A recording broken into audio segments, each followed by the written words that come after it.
It's not about your skin color. It's not about your past. It's about who you are, what you've been doing, and what you're going to continue to do. When we campaign, we're talking about insurance. We're talking about healthcare. We're talking about education, about these policies that really impact people's lives. For people who want to really understand immigration, look at the rules of your own house. You don't let just people sleep on your couch, eat your food, and do all that kind of stuff. And sometimes the very worst guests are tearing up your house. You don't let that happen. I want to tell you guys about the 250 merch. Make sure you go to tatumstore.com, tatumstore.com. I got a couple shirts I want to show you. Happy birthday to the United States of America, 250th birthday. This is our best seller right here, the one I got, which is pretty cool. 250, got the eagle on there, got the stamp. You cannot get this with this quality anywhere else. I'm just letting you know. Everybody that shop on our store, you know what it is. We got 30,000 reviews, 5-star reviews, and almost 200,000 customers. So it's a legitimate store. They got legitimate merch. Get you some of the merch today, tatumstore.com. All right, ladies and gentlemen, one of my favorite, most anticipated interviews, a guy that is A1. I mean, I have to say that this is one of my favorite people outside of politics, a guy who I think is going to dominate in Florida. He should be the next governor. 100% is not even close, in my opinion. A man with integrity, a man that knows the people, that's been putting in the work. And I'm pretty sure you guys know who that is, and that is my good friend, Representative Byron Donalds. Byron, welcome to the show, man. It's good to be with you, man. It's exciting to be on. Really happy to be here. People don't really know I'm actually a fan of the show. I watch the show. I watch the clips. So it's really exciting to be on. Yeah, man, and I'm thankful that you took some time out of your busy schedule. I know you campaigning, working hard, and I just want to highlight to the audience, I know a lot of people already know who you are, but if people don't, or if they need to hear more from you, I want to give that opportunity, man. I love to elevate good quality people who I think can lead the nation. And obviously a position of being the governor of Florida is astronomically important, not only to Floridians, but to the rest of the country, to set the precedent, right? We see in California, the governor is a bum, and he's just ruining California, and that matriculates through the rest of the country. But now we have an opportunity to have a good person in Florida. Now that DeSantis is going to be gone. And so I want to ask a couple questions related to that. What is the biggest difference that Floridians can expect when it's your time to shine, after DeSantis has left? I mean, there may not be a vast difference, but what can they expect from Byron Donalds as the governor versus what we've already experienced? Well, first and foremost, there's not going to be much difference in terms of governor philosophy at all. Governor DeSantis obviously is very conservative. If the people of Florida look at my voting record when I was in the state house or up here in Washington, D.C., I have one of the most conservative voting records in all of America. That's been consistent year in, year out. And so I think when it comes to policy, to political philosophy, there's really not going to be many differences. The biggest difference, I think, really stems from our careers. The governor was obviously a naval officer. He was in the JAG Corps. My career was in business. I spent 17 years in the financial industry, 5.5 years in banking, 7 years in insurance, another 5 years in financial services. That was my career before getting up here to Capitol Hill in Washington, D.C. And so I think, you're going to have a governor still very conservative, believing in those America First principles, want to make sure that law and order is the standard that we build everything else upon. But I have a much deeper business background, and I think that that's going to help us when it comes to dealing with how Florida's economy grows into the future, how we really start to tackle affordability in some really constructive ways, and making sure that Florida remains the number 1 state in all of America. And you and I, have hung out before, man, and really talked about some really deep personal stuff. And what does this mean to you, man? I mean, like, I'm not trying to be weird or nothing, but I'm extremely proud of you, man. You're an example of what a man should be, especially for people that look like us. I know they like to hate, but at the end of the day, man, you're in a tremendous example. So what does this mean, having this opportunity and becoming the next governor? What does this mean for, like, how you grew up, your family, your extended family? Like, how does this make you feel? Well, look, the first part is, it's not even about me. It's really about the people of Florida the people in Southwest Florida who gave me an opportunity to represent them in Congress. I mean, like my life has been, there were some many ups, there were some downs early on. When I was in college, made a lot of mistakes as a young guy. Was arrested at 18 for marijuana possession, arrested at 20 for theft, made a lot of early mistakes. And what this kind of means to me, and I think it's kind of some of the times when I get to kind of take a step back and observe it all, is that my life story has really been a life of redemption. Really being led by God, led by Christ. Trying to give back to my community. But I'm not here without God's blessing to be at this point. And so it's really about just the entire journey. It's really personally exciting, and I think for the people of Florida, for them to be able to look at my life, warts and all of it, and say, you know what, this is still a person to lead our state into the future. That personally does really mean a lot, because I think it proves that Florida is the great meritocracy. That's what we are in our state. We're the great meritocracy in all of America. It's not about uh, your skin color. It's not about your past. It's about who you are, what you've been doing, and what you're going to continue to do. And I think that the people of Florida, have really been rallying behind our campaign. It's really exciting, But Brandon, I never forget, those dark times in life, those valleys. And I think understanding all the stuff that I've had to work my way through to get to where I am, I think it helps me be able to be not just a better policymaker, but to be a better leader, to make sure that Florida is focused on success for everybody in our state, because we want that meritocracy to work for as many people as who are willing to put in the work and grind and do what's necessary to be successes in their own personal life, to build that Florida dream for themselves. So I'm really honored about it. I'm really excited about it. But 2.5 months to the primary, 5.5 months to the general, still a long way to go, a lot of work to do. Yeah, yeah, exactly, man. And I love that you said that you've been through things, man. I don't want a person represent me. I wish I lived in Florida, then I can definitely vote for you. But I don't want a person represent me that ain't ever been through nothing. How are you going to relate to the people? How are you going to have empathy and compassion for the environment that you've been placed in? The best leaders have to overcome things and have to learn. God has us on a path where we are continuing to learn and grow and develop, so we can then reach back and help and with other people, and also policy Yeah. making, and all of these things come together. When Donald Trump endorsed you, what does that mean? Florida, I think Florida, that's a positive thing, right? In Florida, everybody loves Trump in Florida. Florida, Trump ran Florida. Trump lives in Florida, and other candidates seem to sometimes be affected negatively in some of these blue states when they're trying to be a Republican, and they get a Trump endorsement, and all these people who have Trump derangement syndrome has a negative effect. But how has that been for you to get the endorsement from Trump? How do you feel about it, and what do you think it has helped when it comes to polling and different things like that?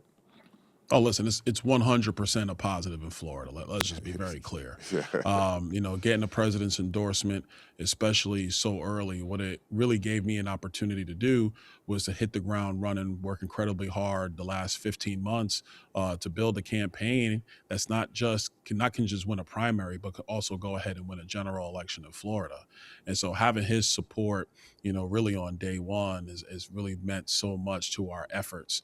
I remember when it was kind of when he endorsed me, he said to me, he goes, "Okay, now you have it. It's not over. Now you're starting." And I told him, I said, 100%, I totally get it. Being able to work with him during the 24 presidential election and be out there every single day campaigning for him, I saw firsthand what his work ethic is Yeah, about. Everybody knows that he really doesn't sleep much. He's always on the move. But what I've seen is a man that's always focused on the mission. And so, we've taken, some of that, applied it to the campaign, and we've just been running nonstop. But that's okay. I mean, that's what it's about. These campaigns are really about the people of Florida. But I'll tell you, having President Trump's endorsement, man, it's second to none, especially in Florida. and I think often about the state of, let me say it like this: being a brother. And I know that we know this stuff don't really matter. Being black is just a secondary, a tertiary. Mhm. But the people of Florida, the people around the country, people on the View, and all this stuff, they have something to say about it. What has the response been like for you in Florida and then abroad when it comes to you being African American or Black? I like to say American of African descent. What has it been like, man? Have you been getting love from the Black community, or love from the minority community, or is it this idea that you will sell out Uncle Tom Coon and you working for the white man and all this other stuff? Have you seen something different happen in your run for governor? Yeah, we've actually been seeing a lot of love out there. I think there are people who, they're black, they live in Florida, they've kind of been watching for a while, and now that we're taking this step, they're saying, you know what, let me pay attention a little bit more, let me hear what he has to say.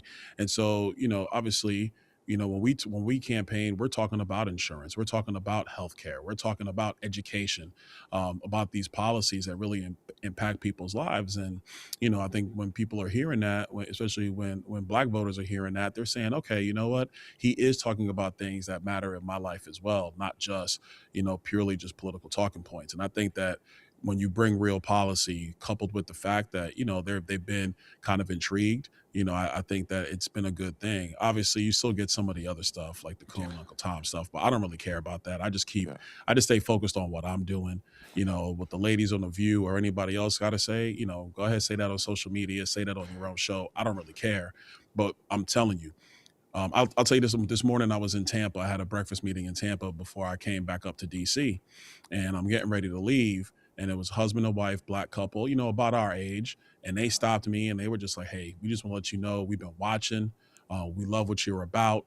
We're not Republicans, we're independents, but we love what you're about and we look forward to being able to vote for you. And so that stuff like that, those encounters really help you get wind in your sails, feel like you're on the right track. And I think the other thing in the black community, people are respecting more and more that I haven't like I haven't watered down conservatism. I'm not changing policies. I'm not yeah. trying to switch up. I'm still a conservative. I still believe what I believe in, and we talk about it every single day. And I think what is happening in the black community is people are finding a way to trust in that and say, you Yeah. know what? At least he's consistent. He's not going to try to, tell us one thing because it's an election, and then when he gets in, he's going to do something else. He's been very consistent on all these things, and I think they appreciate that as well. I love that, man. I love to hear that. It's one day. I'm not gonna say it's gonna be like this in totality, but like one day, I hope that people begin to see the true ideas of conservatism without the filter of hating Trump and white man bad and all this other stuff. Because I really do think, and we've talked about this before, and I think every black person in America that is astute to politics understand that a lot of black people are conservative, Yeah. and at least they're socially conservative. But I think that fiscally they would be fiscally conservative if they understood the perspective and a meritocracy and all those things being expressed from a person that looked like them. And I'm not really big in the identity politics. I'm big in the identifying with politics.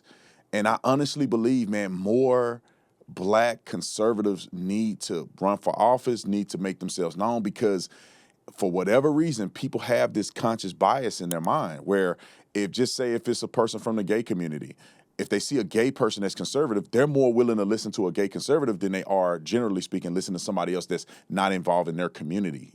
People are tribal. So I think the more black men like yourself, myself, and others who have integrity, who are intelligent, who can articulate their perspectives, more we come out, the more people go, all right, I can get with that.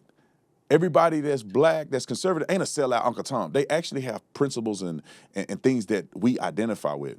But I want to get to 2 points because, and I'll have a fun question here after this, but there's two things that I think Floridians are concerned about, and I think you've addressed it many times on the campaign trail, but that is insurance, the insurance crisis, and immigration. And so, what things have you seen? What things are the people saying that you want to address when it comes to the insurance situation in Florida for Floridians, and then also illegal immigration? Well, when it comes to insurance, Governor DeSantis, and the legislature a couple of years ago, they brought in some real reforms that are starting to work in our state. Auto insurance rates are coming down. By the way, in Florida, if you're having to get your insurance again, shop around, try to get a new carrier. You're probably going to get a lower price. The other part of that is what's happened to property insurance, and it's kind of stabilized our market. We think we're going to probably see some insurance rates requests from the insurance companies actually request lower rates in our state. We think that's going to be helpful, but we're not going to just rest on that. What I want to do is take a look at the entire regulatory framework of Florida insurance, everything from our Florida catastrophe fund, its retention levels, and the other parts of Florida's insurance regulatory system, so we can find ways to be more efficient with dollars and push down those costs even more. I think there's ways to do it. Right now, my policy team, we're working very hard on this aspect, trying to model out certain ways that we can continue to drive those costs down. When it comes to immigration, look, people just want to make sure that we're going to continue to work with President Trump and work with the federal government. And we are going to do that. The 287G program, which Governor DeSantis got signed into law last year, we are going to keep that in place. We're going to have all law enforcement agencies in the state continue to work with President Trump and Secretary Mullen and Tom Homan and the entire team over there at Homeland Security, because at the end of the day, you got to have sound borders, and there has to be consistency in immigration in the United States of America. We can't keep on this pendulum swing where you have a crazy Democrat like Joe Biden come in, they let in 10 million people, and then Donald Trump comes in and he secures the border, shuts it all down, and then what? You get another Democrat in there, they're going to blow the borders back open and let in 10 million more people. I mean, that's just craziness. And honestly, Brandon, when I talk about immigration with folks, we talk about obviously the country, but I talk about their house. I usually give them an example. I say, listen, if your house, you're throwing a Sunday afternoon get together, a little cookout, and it starts hitting 5 o'clock, 6 o'clock, and it's time for people to go home. What's the first thing everybody says? They say, all right, thank you for being here, but you got to go. You Yeah. can't stay. And so I think for people who want to really understand immigration, look at the rules of your own house. You don't let just people sleep on your couch, eat your food, and do all that kind of stuff. And sometimes the very worst guests are tearing up your house. You don't let that happen. You show them the door. Like, you want them to come for a little while, but you don't let them stay forever. And I think that if those are the rules for your house, those are definitely the rules for a country. Yeah, Byron, it's one thing I wanted to talk about because Florida is just booming, man. I mean, I was just in Miami recently, and everybody want to move to Florida. You got a lot of these billionaires that are moving from New York down to Florida. You have people moving from all kinds of places living in Florida because of the affordability. And a lot of people are saying, at least I hear it floating out there, you know better than me, is, what are you guys going to do about this influx in population? Because it does drive prices up just a little bit, housing in the housing market. But, it seems that you guys always have a way to figure it out. So when you become governor, what are you going to do about this influx in population? And is that going to be a negative thing for Floridians when the prices go up because of so many people moving there and so many businesses and competition? Well, I mean, a couple things. One, we're actually starting to see in some parts of Florida, rental rates are starting to come down a little bit. Obviously, during COVID-19, Governor DeSantis did a great job in our state. And so people were like, I got to get out of New York. I got to get out of Illinois. I got to get to Florida because Florida's open. And that was a great thing. Real estate prices went up very high in our state. Some of that's starting to reset now. The beginning of that approach is happening. The second big piece is, what do we do on building the attainable housing for a lot of the people who are just working hard every single day to be able to have a place to live that's much closer to where they work. I think that's one of the bigger things in our state that we really got to figure out. So that's about just making sure you have the available units, because housing is a market like anything else. If there's more units available, then the prices stabilize out. If you don't have as many units available with more people coming, that's when every available unit goes up. I think the biggest thing in our state, we're starting to have to deal with some of the growing pains of the last five years. All right, what are we going to do about road construction? Having a plan for that, having a plan for infill housing, having a plan for affordable housing, so that you have multiple layers in a real estate market so you really stabilize prices. I think that's the approach Florida needs to take. And as we deal with these growth issues, we also want to make sure we're protecting our conservation areas, protecting our waterways, protecting our agriculture lands. Those are really important to Florida's future because, historically we've been an ag state and we just continue to grow, but we still need agriculture. Like our ag lands feed not just Florida, but they feed the eastern seaboard. So we're going to protect those agriculture areas, those rural areas, but really manage the growth in each region of Florida. I think that's the real strategy as we move forward. And I think that's how you stabilize housing prices, find ways to push them down for people who want to be a part of the Florida dream. Yeah, and I want to finish it with this question. What inspired you to start this in the first place? Because this is an undertaking, right? And it's not something that obviously you're not built to do. Obviously, you've done an incredible job, and I think you're going to be the governor, right? I can already see it happening.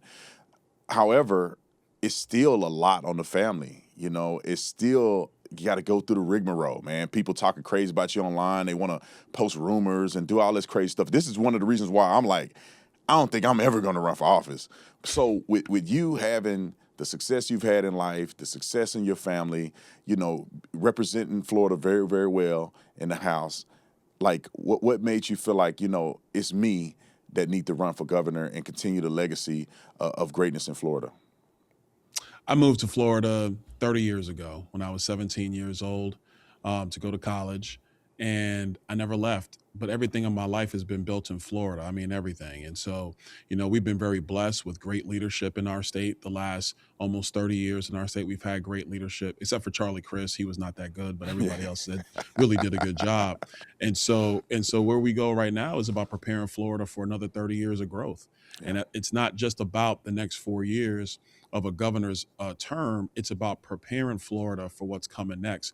We're going to expand in commercial space. At the Kennedy Space Center, we're going to be doing 1,000 launches a year out of that. Obviously, we see what's happening with not just Ken Griffin, but so many other major pillars of the financial world are moving to Florida because they want to be a part of that Florida dream. And so I just want to make sure we're on a pathway to continue those successes and plan for Florida's future because the state has done so much for me. Like I said, everything in my life has been built in Florida. I want it to continue to be a great state. So, if you got to deal with people who want to talk about you, so what? People are always going to talk about you. I don't really care. Right. Haters, in my view, haters are always a good problem to have because that means you're doing the right thing. And at the end of the day, I'm passionate about this. I really believe in our state.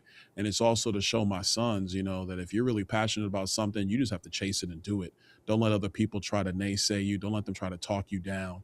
You can't have an insular, scared mindset because that's when real positive things don't get accomplished. So I'm really excited. It's a great opportunity. But like I said at the top, the voters are going to decide this thing. And so, I'm just asking the people of Florida in the Republican primary to choose me to be your next governor on August 18th. I love that, man. Byron, thank you so much, brother. We got to get together again and hang out, but I appreciate you. God bless you on your run, man. I'm telling you, I'm speaking into existence. I see you being a governor and doing Florida a great service. So I appreciate you coming on the show, man. Thank you, man. I really appreciate you. Take it easy. All right.